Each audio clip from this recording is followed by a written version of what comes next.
ठाण्यात सापडलेल्या सत्यम लॉजच्या काळ्या धंद्यावर अद्यापही ठाण्यातले पोलीस मात्र मूग गिळून गप्प आहेत। उपवन परिसर वर्तकनगर पोलिसांच्या हद्दीत येतो। आता सत्यम लॉजमध्ये तब्बल 290 अनधिकृत खोल्या सापडल्या तरी या प्रकरणी कुठलाही गुन्हा दाखल झाला नाहीये। त्यामुळे तोडकाम जरी जोरात सुरू असलं तरी ठाण्याचे आयुक्त संजय जयस्वाल यांच्या उपस्थितीतच ही कारवाई करण्यात आली। आतापर्यंतची सर्वात मोठी कारवाई मानली जाते।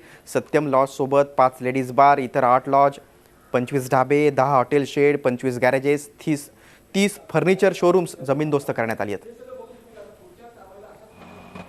ठाण्यातील वर्तकनगर परिसरातील सत्यम लॉजवरती ठाणे महानगरपालिकेने कारवाई करत जवळपास 290 खोल्यांवरती हातोडा टाकलेला आहे।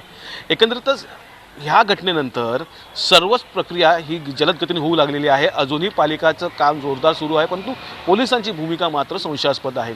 आपण वर्तकनगर पोलीस स्टेशनच्या इथे बाहेर उभे आहोत आणि हेच वर्तकनगर पोलीस स्टेशन आहे जिथे याच्या सत्यम लॉजच्या ज्या परिसरात येतो ते हे पोलीस स्टेशन आहे आणि पोलिसांची काहीतरी भूमिका येणं गरजेचं होतं। आता गेले 12 ते 14 तास उलटून गेलेले आहेत। अनेक अशा घटना होतात त्या पोलीस पहिले रिॲक्ट होतात, परंतु पोलीस मात्र अजूनपर्यंत काही रिॲक्ट होताना दिसत नाही आहेत।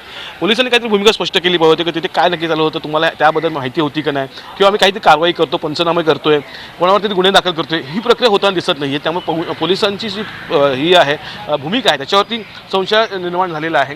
एकंदरीत पालिकेने मोठी कारवाई करत पालिकेने पुढचं पाऊल टाकलेलं आहे। आता पोलिसांनी पुढचं पाऊल टाकण्याची गरज आहे।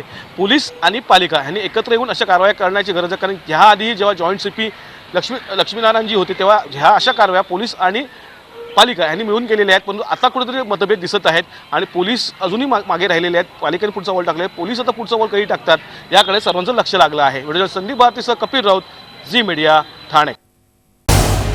झी 24 तास रहा एक पाऊल पुढे।